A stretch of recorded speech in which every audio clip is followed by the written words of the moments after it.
ठंड शायद विलंब से चल रही है और बहुत धीमी गति से ठंड आ रही है, लेकिन राजनीतिक गर्मी बड़ी तेजी से बढ़ रही है।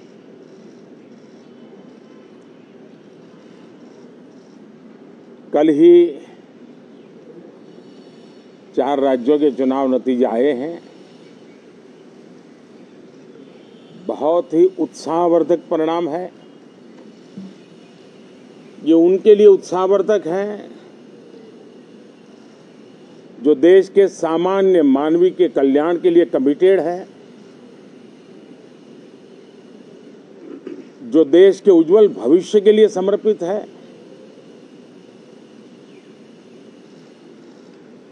विशेषकर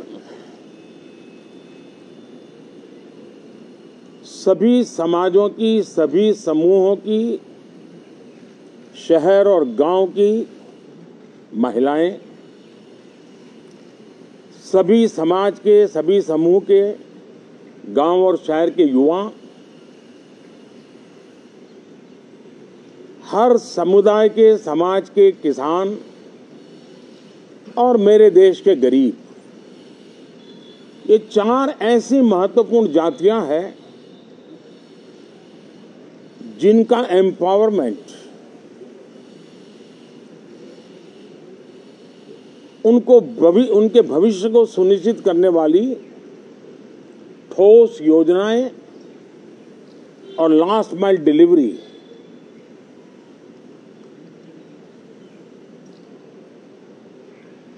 इन उसूलों को लेकर के जो चलते हैं उन्हें भरपूर समर्थन मिलता है। और जब गुड गवर्नेंस होता है, पूर्णतया जनहित के लिए समर्पण होता है,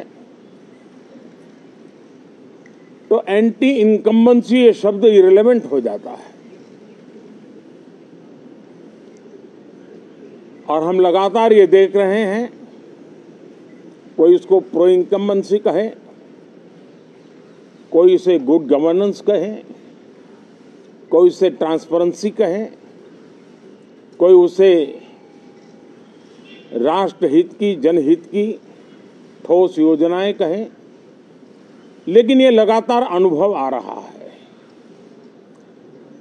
और इतने उत्तम जनादेश के बाद आज हम संसद के इस नए मंदिर में मिल रहे हैं। इस संसद भवन के नए परिसर का उद्घाटन हुआ, तब तो एक छोटा सा सत्र था, ऐतिहासिक निर्णय हुआ था, लेकिन इस बार लंबे समय तक इस सदन में कार्य करने का अवसर मिलेगा। नया सदन है, छोटी मोटी अभी भी शायद व्यवस्थाओं में कुछ कमियां महसूस हो सकती हैं। जब लगातार काम चलेगा, सांसदों और विजिटर्स को भी, मीडिया के लोगों को भी ध्यान में आएगा कि इसको जरा अगर ठीक कर लिया जाए तो अच्छा होगा। और मुझे विश्वास है कि आदरणीय उपराष्ट्रपति जी और आदरणीय स्पीकर महोदय के नेतृत्व में उन चीज़ों की तरफ पूरी तरह निगरानी है। और आपसे भी मैं कहूँगा, कोई चीज़ ऐसी छोटी मोटी आपके ध्यान में आए तो ज़रूर आप ध्यान आकर्षित करना, क्योंकि ये चीज़ें जब बनती हैं तो आवश्यकता के अनुसार बदलाव की भी ज़रूरत होती है। देश ने नकारात्मकता को नकारा है। मैं लगातार सत्र के प्रारंभ में विपक्ष के साथियों के साथ हमारा विचार विमर्श होता है, हमारी मेन टीम उनसे चर्चा करती है। मिलकर के भी सबके सहयोग के लिए हम हमेशा प्रार्थना करते हैं, आग्रह करते हैं। इस बार भी इस प्रकार की सारी प्रक्रियाएं कर ली गई हैं और आपके माध्यम से भी मैं सार्वजनिक रूप से हमेशा हमारे सभी सांसदों से आग्रह करता हूं,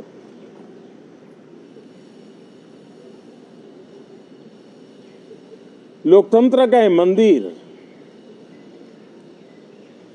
जन आकांक्षाओं के लिए, विकसित भारत की नींव को अधिक मजबूत बनाने के लिए बहुत महत्वपूर्ण मंच है। मैं सभी माननीय सांसदों से आग्रह कर रहा हूं कि वो ज्यादा से ज्यादा तैयारी करके आएं। सदन में जो भी बिल रखे जाए उस पर गहन चर्चा हो, उत्तम से उत्तम सुझाव आए और उन सुझावों के द्वारा, क्योंकि जब एक सांसद सुझाव देता है तो जमीनी अनुभव का उसमें बहुत ही उत्तम तत्व होता है, लेकिन अगर चर्चा ही नहीं होती है तो देश उससे मिस करता है उन चीजों को। और इसलिए मैं फिर से आग्रह करता हूं, और अगर मैं वर्तमान चुनाव नतीजों के आधार पर कहूं तो जो विपक्ष में बैठे हुए साथी हैं, ये उनके लिए गोल्डन अपॉर्चुनिटी है। इस सत्र में पराजय का गुस्सा निकालने की योजना बनाने के बजाय